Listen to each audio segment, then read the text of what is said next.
বীর সংগ্রামী ইসলামের প্রিয় তাওহীদি জনতা, আজকের কৈলাসের গুনাম ঐতিহাসিক তাফসিরুল কোরআন মাহফিলের প্রথম দিনের সমাপনী অধিবেশন আরম্ভ করতে যাচ্ছি।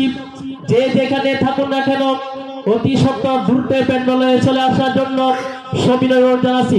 এ পর্যায়ে আপনাদের সম্মুখে কোরআন ও হাদিসের আলোকে সারগর্ভে আলোচনা পেশ করবেন সুদূর ঢাকা থেকে আগত জনাবে হযরতে মাওলানা যায়েদ হাসানের শরীয়তপুরী সাহেবের ঢাকা।